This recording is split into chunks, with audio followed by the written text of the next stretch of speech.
Good morning, good afternoon, good evening to everyone around the world. I am Paul Sisler, and this is In the Moment. Today, we are going to discuss creativity and mental health. Now, before I bring in our host of the Vellum and all that, I'm going to share with people the APA Crisis Hotline resources. Um, the APA has a list of all these different helplines that you can call. Um, and it also has a list of psychologists near you that you may be able to help. That maybe you may be able to call and get some help if you're in need of it. I just wanted to let everybody know that T-Paw and I, we are not doctors, we are not psychologists or psychiatrists or anything like that. What we are talking about today comes mainly from our perspective on ourselves and others that we know that have mental health issues and how writing has helped us. And we're going to kind of talk about some of the other um, um, segments that I also do in relation to spirituality and stoicism. So, with that, T Paul, hello, how are you doing this morning? Hey, I am doing pretty decent overall. Uh, a little still sleep-eyed because I thought the show started a little later, but hey, I'm here, and no, it's great because we've been away for a while we were dealing with real life, and I was kind of just going with the flow and not sure exactly when we'd be starting again. But then you're like, I got to work on some stuff, and I'm like, all right, cool. And then while you were working on stuff, it was almost like life, like operated like poetry, like a mirror, because then I had stuff I had to work on. So we were kind of paralleling each other there and having to work on some stuff. And the wife kept being like, I'm scheduling my appointment so you could do the podcast. And I'm like, the podcast is on a break right now. And so then she was just like, oh. And I'm like, and she's like, wait, so this entire time it's been on break? And I'm like, yeah, I told you that twice already. And she's just so involved with her mind and with everything she's been dealing with, which is part of the topic of the show, that because she's been seeing a therapist and a physical therapist like twice a month, thereabouts. And Lindsay was trying to do it every week, but in order to try to cooperate with the schedule and the elasticity of it, she had to work around that. And so that's kind of what I've been up to the last few months, aside from, you know, writing a little bit here and there, but more, I've actually been producing an audiobook, and which takes a lot of time. Yes, yes, yes. And during that hiatus, I finished writing my new book, The Rainbow Prophecy, Book One, Blood Schism. And I'm still in the editing process. I'm finishing that up. I've talked to my agent, and I'm going to get that submitted probably by October 1st. So probably in about a week, week and a half here. I'm very, very close to having it done. It's an excellent piece of work, but it kind of goes in line with what we're talking about today with mental health issues and all that. So, yeah, let's. Yeah, You got a nice flow chart here for us to follow and all that, or outline. So let's get to it. yeah. So basically, it's the synergy of mental health and the art of creation, which I like how you changed it to just simply creativity and mental health. And I'm like going, because I had to title something else that was like convoluted, but basically, it's writing and storytelling, crafting with based on mental health. When life spirals around you and your own mind is hard to find peace, how do you carry forward? How do you build perseverance? I have seen it as a constant topic on Twitter, and then I've also just seen it in general, like in any of my media apps or just people I know in person. Like I can't say, count how many times that someone has been like, gave me the nickname therapist, and I'm like, I'm not certified. And they just go, well, I still want to talk to you anyway about my problems, and it's because like somehow mental health became a hyperfixation for me, and I think it was because of my own messed up issues. And so, naturally I gravitate towards it, and naturally try to learn about it. But basically, one of the things I want to also talk about is even the diversity is yourself, even if you're in your own way. And it happens a lot where like a lot of us are so driven to get to the finish line, so driven to, fix all of our issues that we end up becoming in our own way. And it's very important when it comes to writing because what we don't realize as writers is that, and a lot of times we don't even think about it, and I'm one of those people, is that you can get in your own way and you can be so focused on the goal that you create blocks, which are what a lot of people call writer blocks, and or just creativity blocks, because you don't have to be a writer to have it. You could be producer, musician, anything that do with art, which is what the focus is, because you could have it in any other area of your life. But basically, it's building a foundation. Like, uh, what I like most about In the Moment right now is that you have Paul's podcast on stoicism, which also helps control the emotions, which is part of what leads to the blocks. But also it is his Lee Two Hawks, and then my brain Shadow is forgetting Fox. the other name. Shadow Fox. There you go. Where it talks about synergy of spirituality. It talks about synergy of the mind. And those two podcasts are extremely useful for people out there who have issues with all of that. I was one of those people that, because dealing with loss, dealing with trauma, dealing with stress of life, it all adds up really quickly. And one of the things I want to talk about with this podcast is talking about how it's fine to have absence of spirituality, like if you're an atheist or you're someone who is open to spirituality but not quite sure what you think of it. We're not here to talk about religion or whatever. It's more just the idea of like being able to create zenness in your soul and your mind, and then being able to address that. Because when we talk about mental health, we're talking about people who mental health has become such a pet name in media, become such a pet name in general when it comes to how to try and woo people to vote for you or other things like that. If you're actually going to tackle it, then that article he showed at the beginning of the podcast is actually a good idea of how to tackle it, because then you can learn things about what's creating vexation. And one of my favorite people in media right now is Russell Brand, and he's an ex addict, he's a recovery addict. And one of the things he talked about was you never fully, like, you're never not an addict, because you'll always find your mind will be finding something to find a new fix on and become dependent on. So you're a recovery addict is actually a lot better connotation, because it means positive. It means you're on the mend still.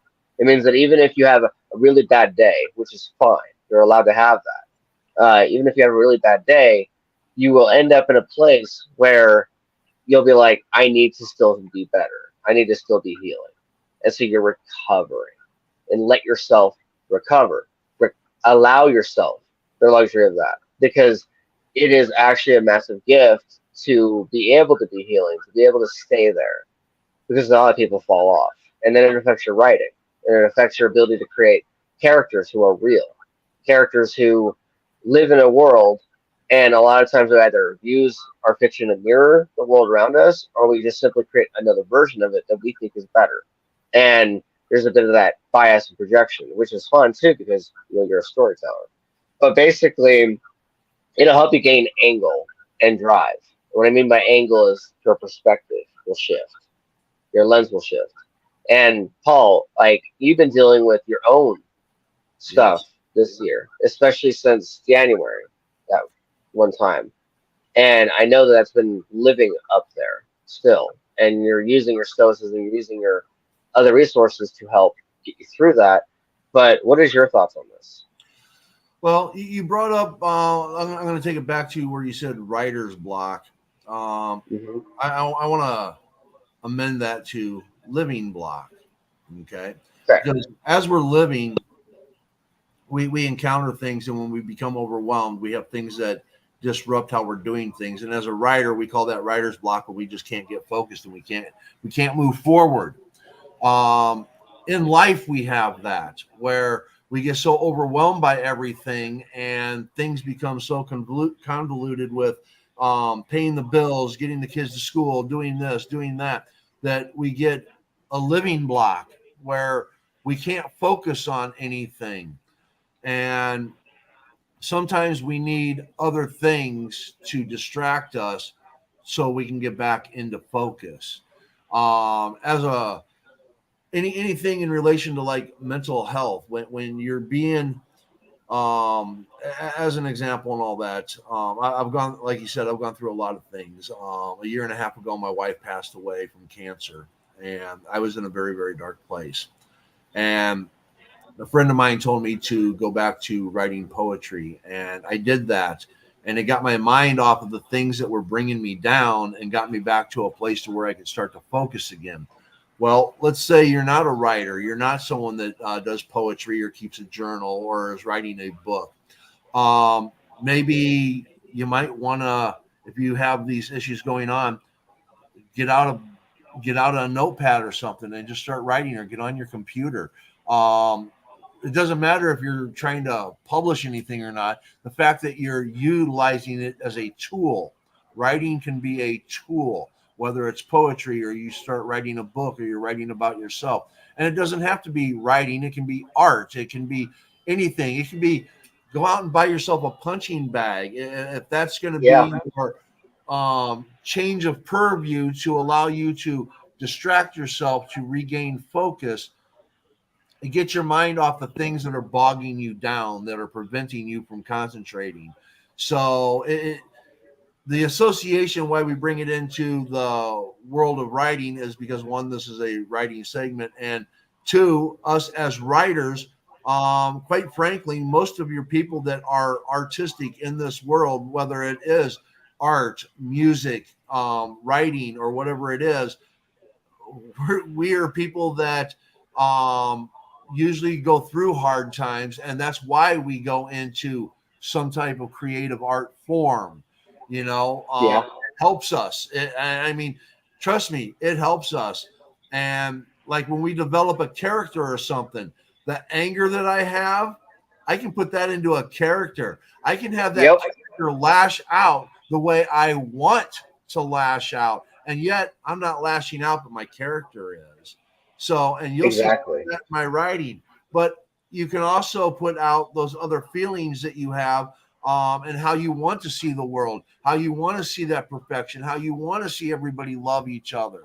You know, so it's a great tool. I want you to utilize that thought process as writing being a tool, because quite frankly, whether it's writing, painting, music, or whatever it is also a tool, and that tool produces some great things.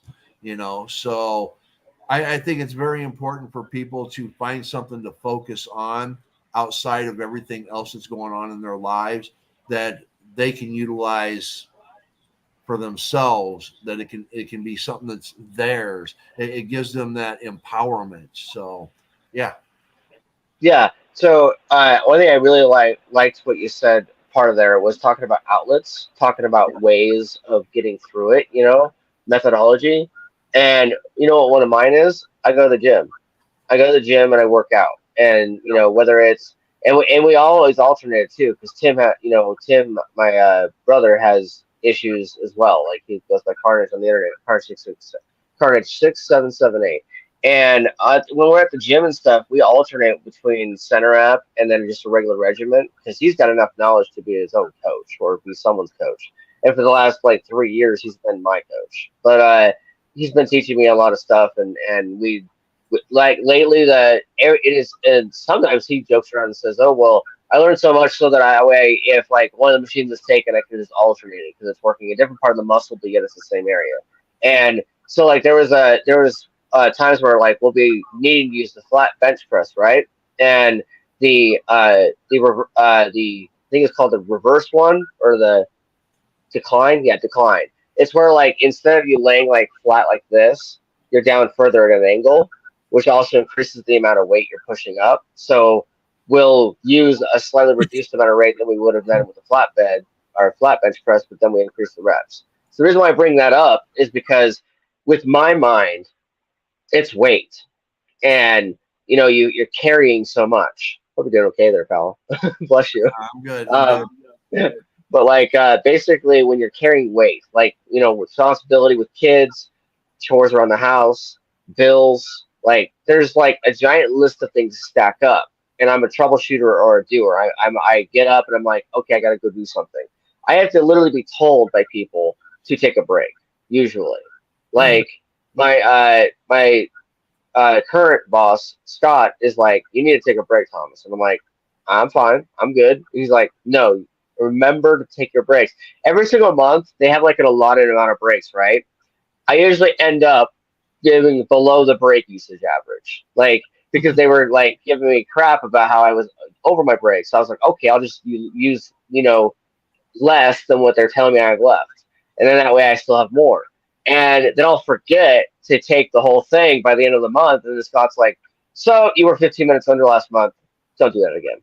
And then I'm like, "It's gonna end up happening," and he's like, "Don't do that." And I'm like, "He's like, you're supposed to take your breaks, and with how bad everybody's mental health has been, you need to take a break." And I'm like, "But why?" But anyway, so like, uh, whenever I'm around the house or when I'm doing the writing projects, because a lot of times I have to work at night when the kids are asleep. Because when I've been producing the audiobook, for instance, that means that I'm working in an office like I am right now, where all the outside sounds of the outside world always come in because this room's not insulated, unfortunately. And so, uh, with that being said, when it comes to what we're talking about with like mental health and you're dealing with your trauma and then you're getting through it and I'm dealing with mine and things like that, and yet we're all kind of trying to like work around our stuff while still being productive, while still remaining happy. Like at the end of the podcast, you'll end up talking about, making choices, making things come your way, being happy, that sort of thing. And that is something that's hard to attain. That is something that's hard to keep consistent. I love that you say that because it puts that in your mind as you're leaving the podcast, but it is hard to attain that for a lot of people. Like it really is because it's you're searching for dopamine when you're on the internet. And when I'm at the gym, I'm holding weights, right? But when I go home, in fact, my buddy Alan called it out and was like, "You need to drop your weights." And I'm like, "Huh?" And he's like, "The amount of weight you're carrying around, you need to drop it." I'm like, "But why?" And he's like, "Because it's too heavy for you." And I'm like, "No, it's not. Flex." And he's just like, "Oh no, you need to drop your weight." And he's like, because he was trying to explain to me how to help me out, right? Like with stress and everything. And I'm like, oh, he's like trying to figure out a way to explain. And then once he brought up weights, I was like, wait, gym talk. Yeah, I'm listening now. You're speaking my language. And he's like, drop 10, 20 pounds. And I'm like, but I like to do more reps. He's like, no, you need to drop 10 to 20 pounds so you can gain more of that muscle endurance you're talking about having for your mind. And that's how he's translated. It's like you got bills that you're paying, drop like 80% of that weight that you're trying to focus on. Focus on the small stuff, get that killed first. That way you're doing less weight with more reps. And I'm like, but okay, fine, I'll try and do that. And he's like, now I'm getting to you. And I'm like, you were getting me before. He's like, no, it wasn't clicking the same. He's like, you Oh, think like you think like someone who's a gym hound. Anyway, was there any comments? no, we don't have any comments yet. Um, Okay, I'm gonna utilize weights to make you think about something here because you bring all in a right, good perspective on this. If I go out and I bench, say, 200 pounds, and I get one, two, maybe three of those reps in there, I'm going to get bulk muscle. Okay. Bulk muscle is great for show, but not for strength. that is true. Okay. Whereas if you are doing 100 pounds 10 times and you do 10 reps of that, okay, which means you've lifted it 100 times, that muscle is going to become more dense and it's going to be Hmm. stronger. So if you're just trying to focus on your appearance, that's self serving. But now, Yes, if you're going to focus on the density of that muscle to increase your strength, that's serving self. Now, I know you've heard me talk about self serving and serving self. It's it's something even that in my I notes. learned about Shadowfox from Shadowfox, and it's very, very important. And it's something that I've always done. I just never termed it like that. And when Shadowfox gave me that enlightenment, it's something that I now focus on and I try even harder to do because If you're self-serving, then all you're doing is trying to do things to, give yourself appeasement, versus if you're serving self and you're making yourself better and stronger, you can now serve the greater good of everybody and everything around you. Now, Yep. whether you want to utilize that in spirituality, you want to utilize that in stoicism, or you just simply want to utilize it for everyday life. You have a family, you have a wife, you have kids, you have a home, you have a job. And if you are serving yourself and making yourself a better person, now you can serve all of those other things even better, because the first thing that we are is we are in service to others. Now, I Yep. know there's a lot of people that aren't going to like that. They're not going to like that thought process because I want, and I need, and I need, and I need.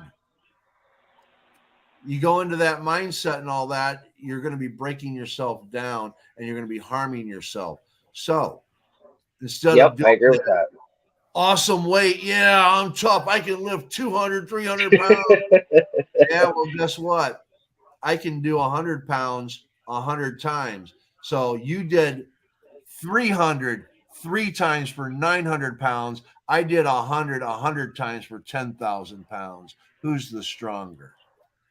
That's funny because that's what Carter says all the time. Like he'll be like, yeah, you lifted 365 or 400 pounds at least once or twice. You maxed out, whatever. You went full a hole. But you know what? I lifted 100 pounds, 400 times. Can you do that? Because he talks about all the time. He talks about reducing the amount of weight and then doing more reps. That way, you're able to build that resilience. You're able to build that perseverance that you're talking about. Well, it So it's builds it's a good idea. endurance, it builds charisma, it builds a lot of things. And then the other thing that you want to look at, what look at this weight aspect in the aspect of your life. What Hmm. can you control and what can't you control? Because if Exactly. you're putting energy out on things you cannot control, you're weakening yourself. Versus if you handle the things that you have control over, you're getting that done. So, in essence, you're actually exerting less energy, which means you're retaining more Exactly. energy mentally and physically. And again, we're about mental health. So, when you're looking at like writing, if you're sitting there and you're walking around and you're pacing and your mind is just working overtime, how am I going to do this? How am I going to pay this bill? How am I going to do this? How am I going to do that? There's nothing I can do about it right now. I got to wait until this is done, or I got to wait until that is done. But what can I do now? You're putting all this extra burden on yourself versus, Hmm. okay, what can I do now? I can do this, this, and this. What can I do to take my mind off of those other things? Get out a book, start writing. Get out a canvas, start painting. Turn on some music, listen to some music, or get out a keyboard or an instrument if you have it and start playing them. I don't care if you're good or not. It doesn't matter. It doesn't matter. If you enjoy it, do it. Go out and work a garden. If you have a garden, go out and work a garden. If you don't have a garden, but you've always wanted to start one, go out and do it. Go out and do it. It'll occupy your mind. It puts you in another place. And that is good for your mental health. Yeah. Yesterday, the wife we went to the storage unit and got her ukulele out, right? And she's like, "Oh, I want to learn it." And I figured that she's gonna touch it that night, but like part of me was like, she's gonna wait like a week, like she always does. But then like the other part of my brain was like, no, she'll touch it. And then like within like 20 minutes, she had the ukulele in her hand, and she had found some apps to play some songs. And then she was spending like an hour just messing around with the ukulele. Yeah, she got stressed out because the kids were being loud, but she was able to, play with it. You should see the amount of zen that was on her face. It was Yep. great. Yep. We have revolutionary thinking that says when you concentrate on what you can't control, you automatically lose. And in that moment, you're absolutely correct. You do, because if you can't control it and you're wasting that energy, you're wasting energy. You're losing energy. Yep. Yeah, you lose. You lose. Yeah, no, I agree with that statement because like I'm someone that has massive control issues. and I'm like not talking about like creatively because like I've loosened up a lot on that aspect. I mean, you probably have never seen my control issues because of the fact that I have been able to keep such a tap on it. But like I have massive control issues, and a lot of it stems from the loss of my mother. A lot of it stems from the loss of my dog Aries, which this one is ironically propped on. And a lot of it's stemmed from trauma, and I've had to do a lot of work because my a lot of my anger stemmed from it too.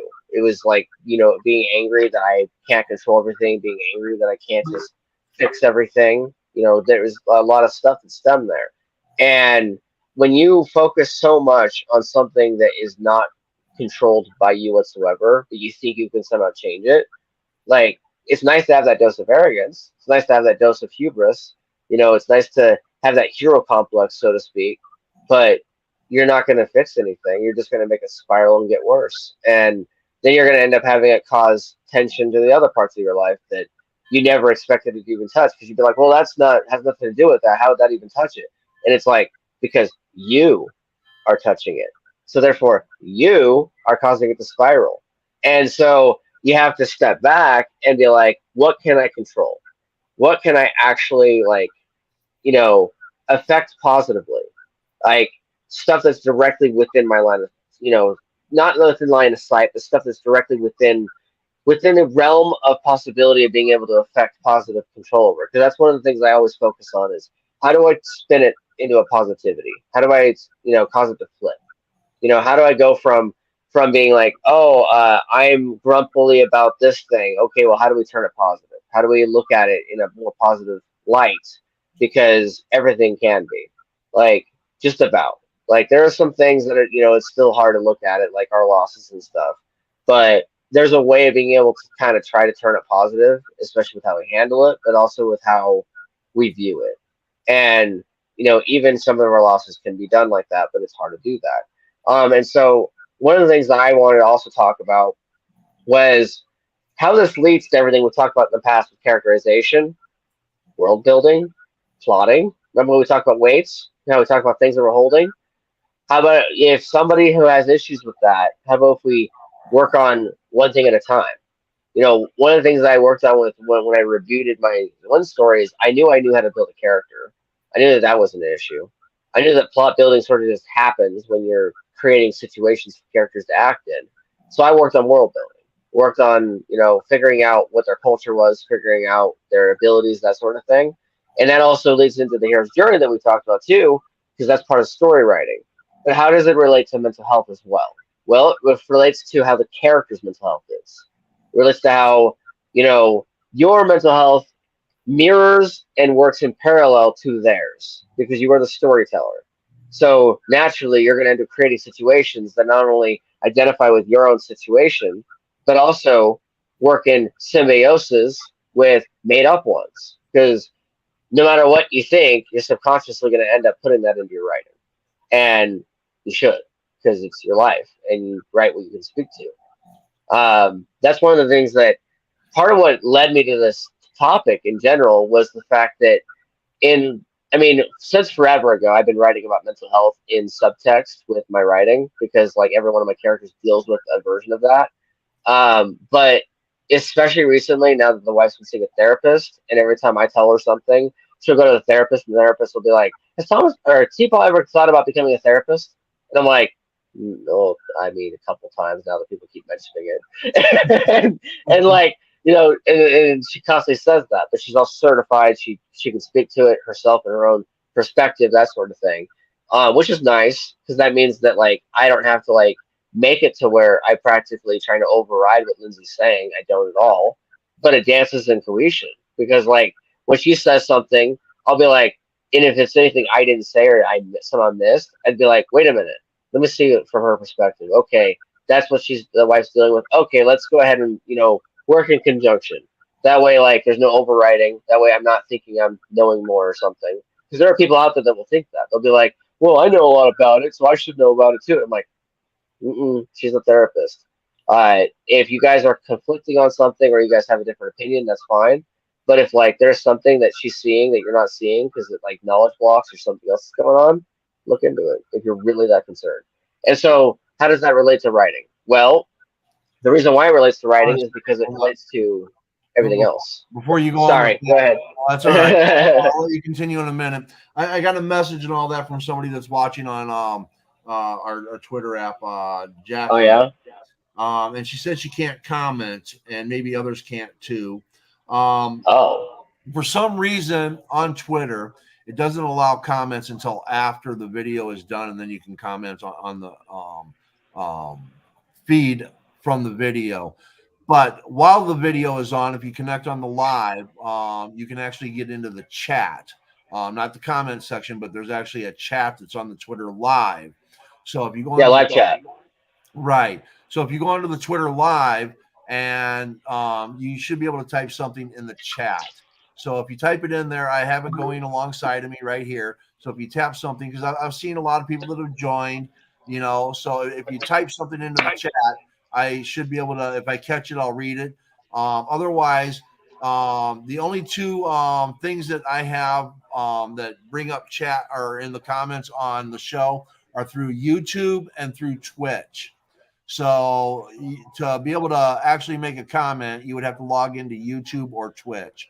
And for some reason and all that, since Periscope went down, Twitter doesn't come up on here for comments, and I don't know why. I've tried to figure it out myself.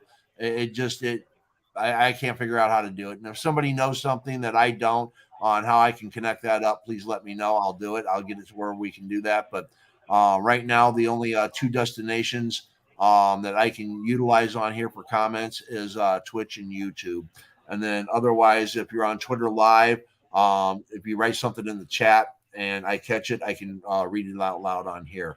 So, and there is a delay on Twitter versus what I'm doing right here, about a 3 to 4 second delay. So, if you put something in there, I might be able to help it out. So there we go. Go back to what you were saying. I just wanted to interject that. Thank you, Jackie, for bringing that to my attention. I appreciate it. Yeah, Jackie's the like she's like the or they is the unsung hero of this podcast right now because like I didn't even know that was happening. Like I was like, oh, that's why I asked you before. I was like, is there any comments? And you're like, no, and I'm like, oh, okay, I guess carry on. Ah, And so like, hold on. Hold on. Twitter is making you subscribe to comment on live. Ariel, oh, is that also in relation to the chat that's on there? You have to be subscribed to utilize the chat.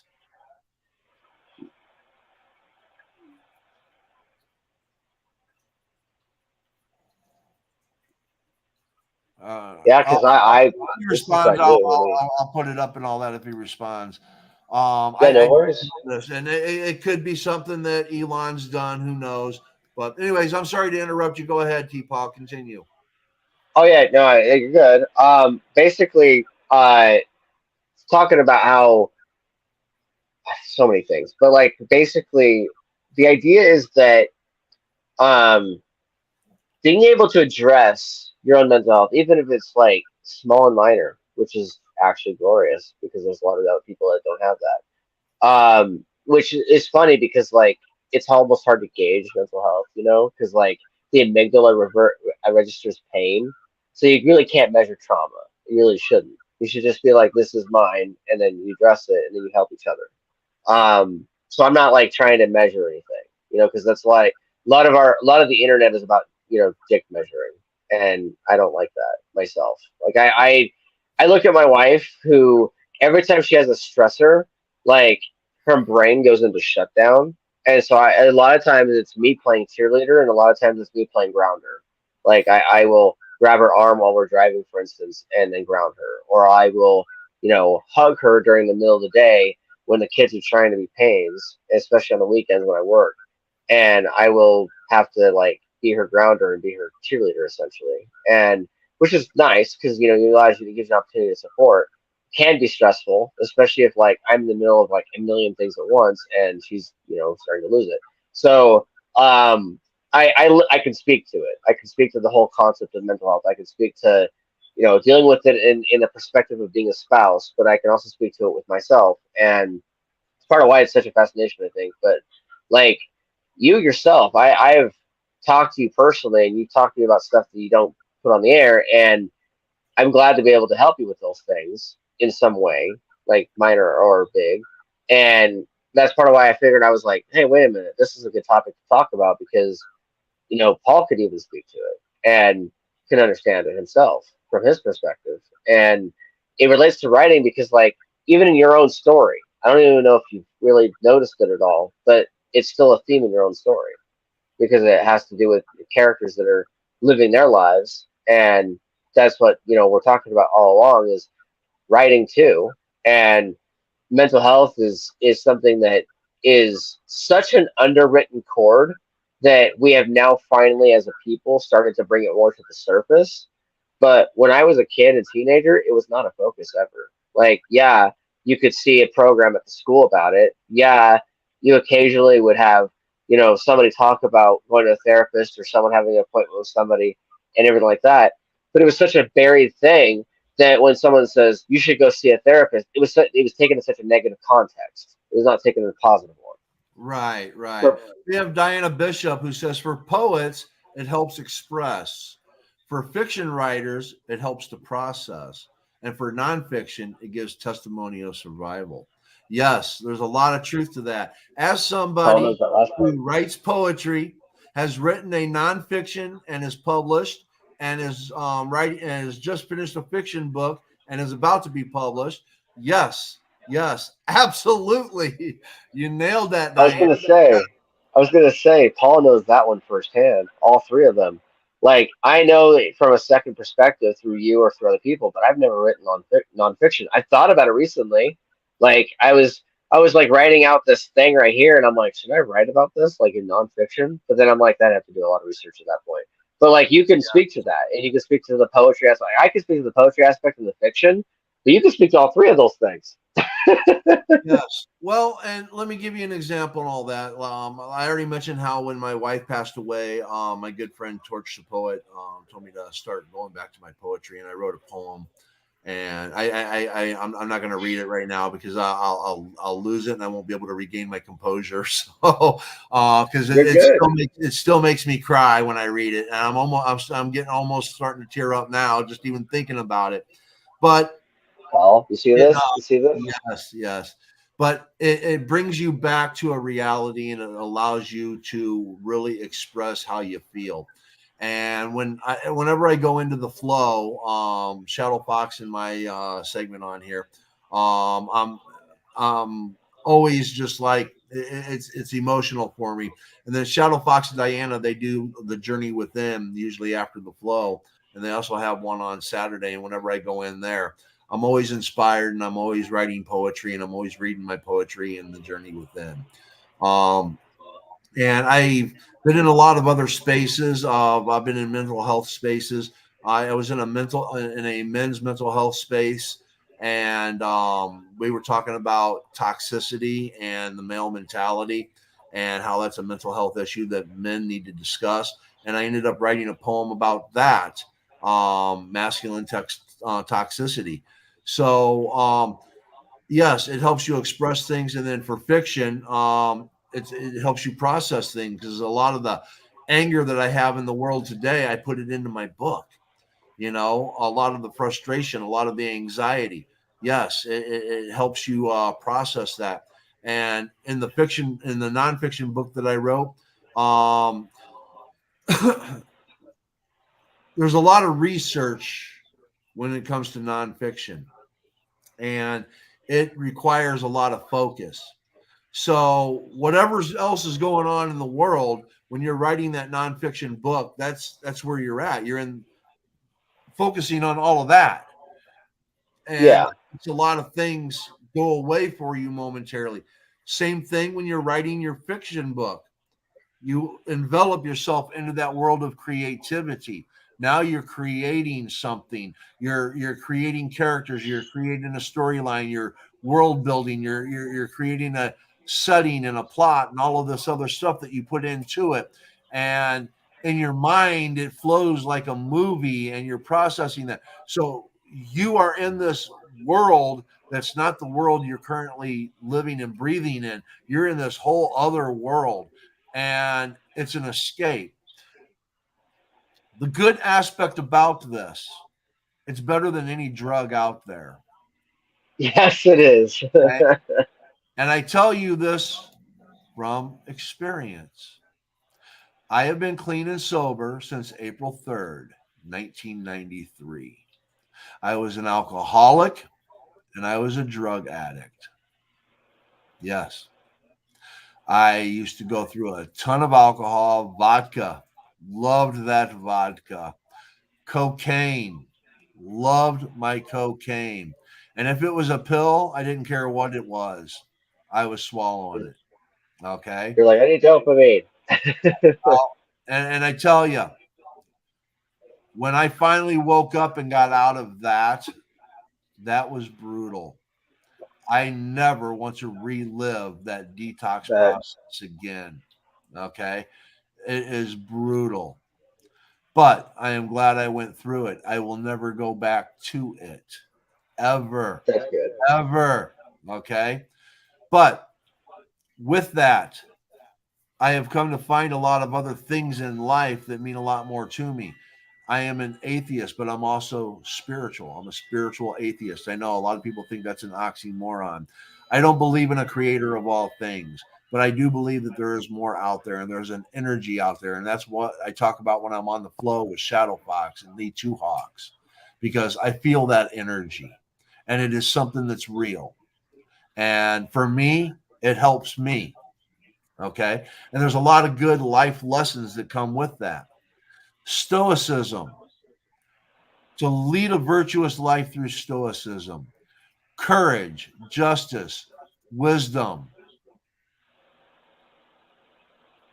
courage, justice, wisdom, brain fart there. Um, those are the four cardinal Your brain hit a buffer. Your brain was like, those, those are the four cardinal virtues of stoicism. Okay. And when you live in that, and you just you do that and you're able to keep your emotions in check. And a lot of people, they think that stoics are emotionless people that just only think logically. That's the furthest from the truth. Your stoics are very emotional. That's why they need stoicism, to help them keep their emotions in check, so that when we yep, are angry, we don't lash out in anger. When we are frustrated, we don't lash out in frustration. And when we love, we don't lash out overtly in love. We're able to hold that back and deem it appropriate on how we utilize it and think logically in the process, so that we don't misinterpret, misunderstand, or cause harm to somebody else. So yes, all of these tools, stoicism, spirituality, creativity, they're all hand in hand. They all run together, you know. And if you prefer one over the other, you can find something that you can take from it and utilize it in your everyday life that makes your everyday life better. Then hey, keep doing it. Keep doing it. yeah, exactly. And that's actually taps onto the next part I want to talk about, which is utilizing even the negative. Basically, I right now I live in a place where there's a source of energy, as Shadow Fox would put it. There's a source of energy that is in this house that is utterly negative, and that source likes to attack me, or at least direct itself at me. I like to try and word it as a survivor. But if the environment is filled with negativity, filled with poison that tries to infiltrate your mind, you can put up a shield of stoicism that helps you defend against these darker forces of nature. Whether it's family, because it can be, friends, or people that you believe you can trust, people that you love and care about. And even after you face those things, you end up being like, well, I still want to keep my ties with them because I still love them. Then go ahead and do that. Just learn the art of emotional control. That way you're not doing all the things that Paul talked about, with lashing out, with, you know, losing your mind, with all those things. And objects to introduce, because objects can be a visual stimulation, but they can also be a sensory stimulation. And they introduce and try to reinforce the destruction of creativity or deconstruction of creativity. So basically, what that means is that when you're going through your day to day and you're dealing with triggers, you're dealing with things that are happening throughout your day, even if it's like events and not just, physical or interactions on the internet, that sort of thing. Learn how to pull back and learn how to do breathing techniques. Like, even if it's like 5 seconds or 10 seconds. There's a lot of people like Kevin Smith, for instance, who went to therapy in the last year. And on his podcast, you'll literally hear him be like, let me get in the present real quick. Cause like he often is either in the past or the future too much. And he does the whole, 4x4 where he takes 4 seconds or 5 seconds and he does it 4 or 5 times. And then he puts him in the present. But basically, it's nurturing your senses to healing again. It's you finding a way of getting a semblance of peace through self-imposed suffering, self-imposed punishment, and using it to do hobbies, habits that help reinforce imagery and nurturing your senses to healing. And it's key to remember to avoid self-sabotaging and self-avoidance. One of my youngest siblings recently keeps telling me that they're prone to self-avoidance, aka anytime anything happens in their life, they'll avoid it, even if it's positive. And it's their whole avoidance thing. Life's the same way. And with them being introverts, it's easy to just avoid. But you can write about this too in your own fiction work, using it to establish dynamics with characters and world building. Basically, using it to tackle stuff that's in your own head that will allow you to put that in your fiction that allows you to heal and put distance. You're like, I gave it to this character, so now I don't have to use it right now. And it's a way of being like, I'm not using that self avoidance because now they have it, or I'm not using self destruction because now I've given it to that character, or I'm not having control issues because now they have it, or something like that. And that way you're essentially trauma sharing, or essentially stress sharing, or de-stressing, or using it as a way of stress control. But but also hating one's own writing helps attribute to self sabotage. I don't know if a lot of writers think about that, but when you're hating your own writing, you're not learning. You're just simply hating something you wrote. It's your voice. It's your outlet. It's you speaking. So acknowledgement of the negative while stirring it to the positive, which is what I talked about, which probably made no sense at the beginning, helps prevent self sabotaging your own work and your own life. It's being able to address those things that you're dealing with, no matter what they are, because it doesn't have to be my issues. It doesn't have to be Paul or Paul's. It could easily be anybody else. Like it could be anything, and addressing it and figuring out a way around it is weaving around the chaos, as I call it, or weaving around the way of life, and being able to find a way to work your way through it, and find a way to work your way to self peace and symbiosis of the mind and creativity, which is part of this episode series right now. It's talking about the idea of aligning the chakra and the chi. Cornelia would love that one, and talking about figuring out how to create self-imposed peace versus self-imposed exile. Because if you're avoiding, even if you're actively participating in your life, let's say you're going to a birthday party, right? And you're actively surrounded by 50 people, you can still avoid.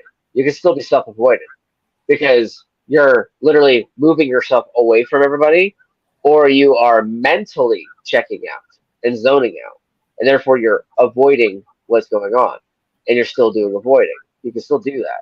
And it's even more easier to do it when you're in bed with somebody and they're talking to you, or they're using their phone or something, and you're like talking to them, trying to communicate with them, or they're trying to communicate with you, and you're doing the phone thing where you're like, oh, I'm listening, but you're really scrolling. I'm listening, but you're really not paying attention. And you're doing the avoidance thing. Like, not everybody is doing that, but that could be a thing. And so it's me talking about finding a way to utilize that for the positive. Like for me, like when people are talking to me, like when my buddy Alan's talking to me, for instance, he'll be talking to me for like 30 minutes, right? Be venting and yelling and blah, blah, blah, because he just has no emotional control, trying to help me with it. But like, he'll be doing that and he'll be like, you're on your phone the whole time. You're not even listening to me. And I'll be like, yeah, I am. And they'll be like, well, what have I been talking about? And I literally just repeat the highlights. So I don't need to say everything verbatim. But I repeat the highlights of what he told me. And then I'm like, and then I think that you could do this, this, and this. He's like, holy crap, how'd you do that? And then like, it's called being able to utilize, being able to read, once multitasking, because I have ADHD, but one of the things about ADHD is that you tend to either check out or zone out and then not listen because you're hyper fixated on something, but you also tend to do other things as well. And so I'm able to somehow find a way to redirect that. Paul, what are your thoughts on that giant nutshell? Avoidance. Diana says avoiding just puts things on the back burner where it has an opportunity to boil over. A lot of truth Yep. on that. But now you got to remember, not if you're going to avoid something, you got to remember to turn the burner off. You don't want it to boil over. So if there's an actual aspect of avoidance in your life, instead of again lashing out, this is where the four cardinal virtues come in. That's going to come into wisdom. It's going to come into temperance. It's going to come into justice and courage. Um, Instead of putting it on the back burner, how about you put it up on a shelf? It may cover a little dust. You may get a little dust covered, but you can always go back up and bring it back down and get back into it later. Address it later. If Right. you have no control over the situation, then save it for a little bit later. Wait until there is control. Wait until something can be done. Um, I want to address since we don't have chat and all that. Jackie and I have been on here on messages and all that, and she told me it's hard to keep up and all that. She's typing and as we're talking about things and all that. She Yeah. loved the topic that we were talking about 30 minutes earlier, where people bring characters to life that are actually living out the author's feelings and life experiences as a way to process. She says that it's very healthy and a way to process one's feelings. Yes, it is. It is. And I'm just going to go through this real quick and all that, just to You're bring good. things back up and everything. Um, my characters that I have my stoic characters, I have my spiritual characters, and I bring the energy from both of those aspects into my writing. And I also point out the anger and the frustration and stuff like that, and how we deal with it. So I actually utilize the lessons that I learned through stoicism and spirituality to write my book, and bring those characters to life utilizing those aspects of stoicism and spirituality. So again, it it's helped me a lot because it's one of the ways I want to see the world, and it motivates me to be a part of that in the real world, to express myself in those ways to help other people reach those aspects within themselves. Um, Oh yeah. Energetic frequencies can be approached in multiple ways. Feeling the energies on a scientific approach, logical process, etc. Shadow Fox and Diana Space Journey Within are a great teaching tool. Yes, they are. And she says, I respect them and their perspectives and the way they share them. And as do I. Oh my God, Diana and Shadow Fox, two of the greatest human beings in this world. You definitely need to check them out on the flow and the journey within. And there's a couple other things that she wrote and all that. There are healthy ways to approach life, many ways to do so. Listening to people talk like this space can help us hear different perspectives and utilizing the ones that work. And there's a key. There's a key. Jackie, I love you because this is one of the most important aspects in what T-Paw and I are talking about right now, utilizing the ones that work. Yep. I can give you all the ideas in the world. I can tell everybody, yes, just write poetry. Well, that may not work for you. That may not work for you. And if writing poetry doesn't work for you, then don't write poetry. If being spiritual doesn't work for you, then don't be spiritual. If being a stoic doesn't work for you, then don't be a stoic. Whatever it is that works for you and it brings Yeah. you If you to a notice. better state of mental health, then Yep. utilize it. And I can guarantee you, drugs do not bring you to a better state of mental health. Smoking a little weed, that's going to help. Okay. Let me rephrase this. So, all right, I don't want you to think that all drugs are bad. Okay.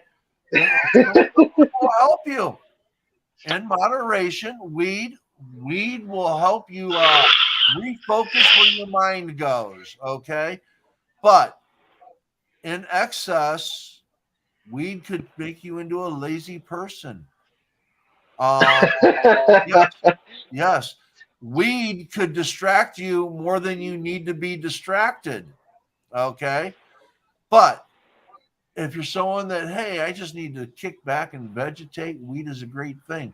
Some people having a glass of wine after dinner and relaxing by that fire.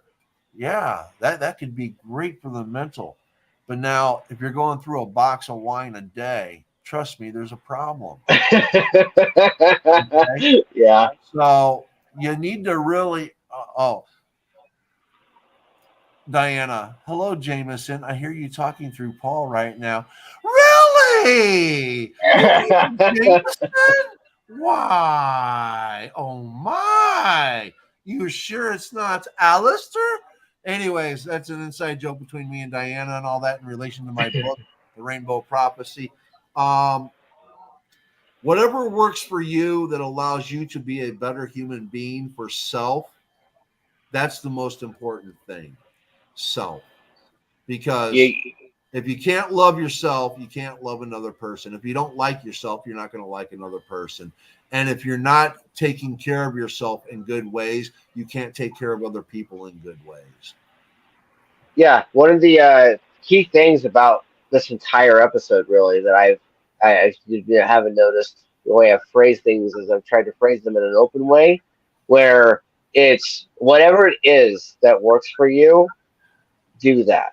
Because I've mentioned ways that people can do it. I've mentioned ways that it's not dictating. It's not telling you this is how you're supposed to do it. No, it's this is a series of ways that I personally have learned, that I have absorbed, that I have watched Paul, Shadow Fox, other people, Diana, really wonderful people use to help them deal with their mechanisms.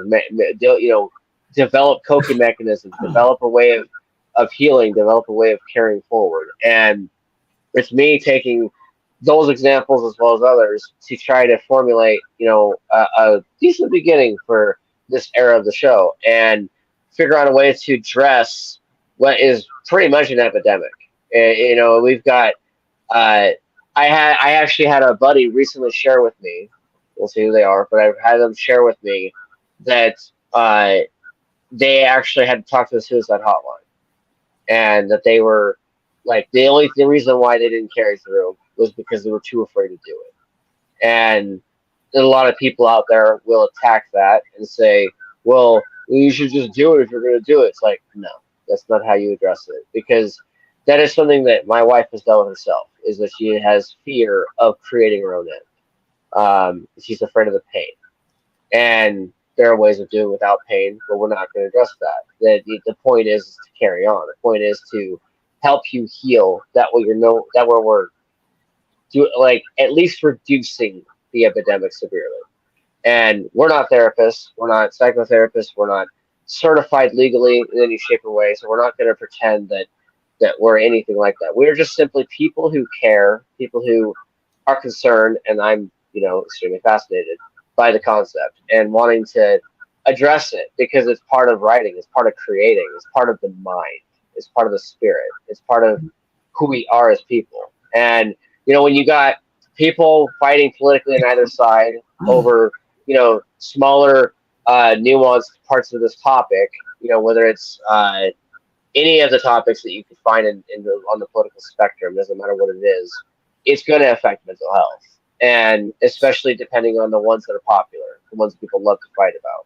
Like, it's extremely popular with, attacking mental health, because people that are your closest friends, people that are closest loved ones that don't want to open up to you or don't want to talk to you about it because they watched how you interacted with that topic. And and then they feel like they feel less safe. And for instance, my little brother Nico, they're trans and they're a massive uh, advocate for mental health, partially because they are part of it. And they recently tried to commit suicide this year, and they almost succeeded. And I'm surrounded by it. No matter where I turn, I'm surrounded by it. And whether the people are aren't being open about it, or whether they are, uh, that's something I've had to address in the last 6 months alone. Is convincing my youngest sibling to visit the ER because they bruised themselves riding a scooter, and they would much rather just let it happen, because then it's they don't have to deal with it, and they can avoid it. They can do avoidance. And so I had to pull Dean Winchester and convince Sammy Winchester to go to the ER. Is how my brain thought of it. Is I'm like, you got to carry through. Like, I spent like a good hour just pulling. Like, my voice went there. My voice went to that deep dark baritone of like, you're gonna do this, Nico. Like, you got to carry through. You got to carry on, and like that sort of thing. And so sounds funny and whimsical now, but it wasn't at the time. And that's one of the reasons why I wanted to talk about this episode. Was it's a very important thing to address, not only for those around us, but us, the people that have to sit there at our desk or sit wherever we're sitting and be like, "Oh God, now I gotta now that's popping up again." Intrusive thought, or you look in the mirror and like something is off when you look at the mirror. It's just something that I needed to address this for this first episode. Yes. Is how to tackle it, because I want to be able to help people with developing coping mechanisms. Like, stoicism has become one of mine. When you have somebody that's like lashing out and yelling all the time, and you know you're glad that anytime you've been on air that people haven't heard it, um, and they're dealing with their own stuff, but yet they're projecting onto you. Stoicism becomes a good shield. And when you're dealing with other things, like with your loved ones, like your spouse or whatever, uh, these coping mechanisms, they help. And so, like, I'm not telling you to have them, but they are a good idea to look into if it's something that interests you or something that seems like it'd be feasible. And that's why when I liked how Paul said that before, I started going on my little monologue here. That if it doesn't work for you, then don't use it. We're not forcing you to do anything. If it does work for you, then double down, and or at least look into it, because then that way it'll help you with creating. It'll help you with your everyday life. Exactly, exactly. Diana said, "Teapot, take a deep breath. I tuned in to clear any negative energy around you." I just want people to know that mental health is very, very serious. It truly is. And I myself, I was in an accident in 2011. Pain, pain causes mental health problems. I know because I'm living proof of it. I have been suicidal since 2011. I'm still suicidal. I won't commit suicide because I have things that I want to live for, but that doesn't stop the thoughts from coming into my head. Okay? Doesn't stop the thoughts from coming into my head. And people need to understand that people that go into this mental state of a thought process, it's hard to get that to leave you. Okay. And with everything that I've gone through, and I'm still in pain, and I still wake up every morning with just thoughts of not wanting to be here. And it's, I have to get up. I have to get moving. I have to look at my little pup who gives me joy and wakes me up and, starts the brightening of my day. And then I have this like coming on here. I have this to look forward to. I have a lot of people in my life right now that I communicate with. Stoicism helps keep me strong. Spirituality helps keep me strong. People like Diana and Shadow Fox and T Paw, Jackie, who's been here in my messages and all that because she can't comment on here. Um, one perspective can change one's entire view of life. It can be very beautiful. Absolutely, Jackie. Yeah. Absolutely. And Oh yeah. um, someone might be on the brink of seeing no way out of a situation, and in one moment, it can change. There is help out there, and the right people can help. Yes, Jackie. Absolutely. Absolutely.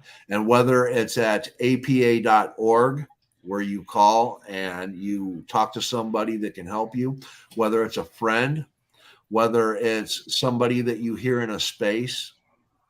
Um, all of this can be life changing for people. For me, it was Torch the Poet. I was in a very dark place. Torch the Poet. I love you, brother. Thank you.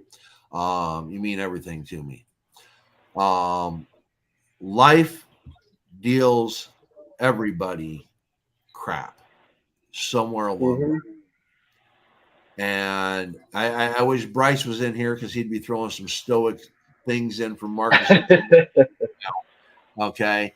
Um, the aspect of what we're talking about is, and it's what Jackie just reiterated and all that. There are people out there that can help.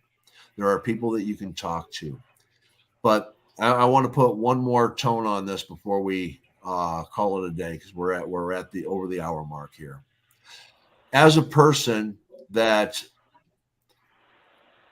when you hear somebody else coming to you and they're wanting to talk about things, just remember where you've been at in life, whether you've been gifted with really a really good way or if you've lived through horrors and stuff like that, that other people out there also have issues.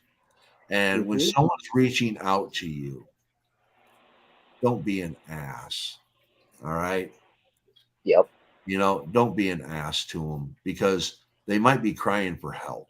And you might be that one person that they're entrusting in. And they may be a friend, they may be somebody you don't know. It could be a stranger walking up to you on the street, just needing somebody, anybody to hear them. Take that moment, take that moment of time and show a little love, show a little empathy, and just listen. Step into the position of observer and Yep. listen because you might find something out about somebody and you might be able to help them. Maybe just listening is all they needed. Maybe you might be, spirit may have guided that person to you for some reason. Fate, whatever it is you believe in, whatever it is you may not believe in, you might then believe in. Who knows? Just be kind, you know, be kind. That's about the most important thing I can put out there. Be kind because when people are hurting, that little bit of kindness can go a long ways. Any Oh, it close? can. It can be a it can be a game changer. Being as someone who does get stressed out over it, but it ends up shelving that stress because again, I'm expert at overhandling my own stress. I hold too much weight a lot, but I do it because I can, and like even if like I'm like practically going, but by the end of it, I'll not even mention it to the people I'm helping because it's not about me in that moment. It's about them, and it's about listening to them. It's about being open. Like you be kind, as Paul is talking about. You listen because everyone has a story. You just have to shut up and listen, and you can help them as long as you like kind of know it 'cause a lot of people like me do know it. A lot of people like you do know it. They can speak to it. But even if you don't know anything about it, even if you're like not an expert, still listen because you can give an uninformed opinion and say, "I'm not an expert. I don't know this topic very well, but I'm wanting to help you." And that way, it tells them that they trusted the right person. And the reason why I say that is because they trust the right person who will actually care and will actually help, even if they're not an expert. Like you because that non-expert can direct them to an expert or can help them find it. Like I don't know I don't know the answer to this question, but let's go find somebody who does, or let's go find the Yep, answer. Let's work exactly. together. Let's work towards a solution. And that way you're actionable. That way you're running to the conflict and not away from it. That way you're not using your own avoidance issues, or you're not letting your own stuff get in the way, and you're being you're are self-serving versus serving self. You're helping others, and you're probably able to learn something yourself about something that you didn't know you had. And even if you don't, you'll learn something that might help somebody else. It's one of the things I like about some of the people I surround myself with is it's full of people who not only are always open to learning, but they're also open to changing for the positive and Yep. helping other people. And when you do that, you end up learning a lot of stuff, and it's able to also keep you humble, but also keep you open to understanding. And that's why like it's important to be open. Like I'm not preaching here. I'm just a guy who's telling you some stuff that I hyperfixate on and that I am obsessed with sometimes and fascinated with and love to handle.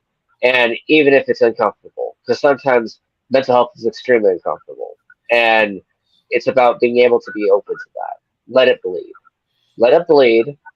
Let it flow well. Bleed well. And then heal. Like Yep. healing is pain. Let's be straight up about this. Healing is pain. Healing is suffering, but it's getting through that suffering that matters. It's finding that way forward that matters. I am somebody who's medically died before. I'm somebody who's been in a perspective where I was like, "What the hell is all this around me?" And it turns out it was all just energy. And then the wife brought me back.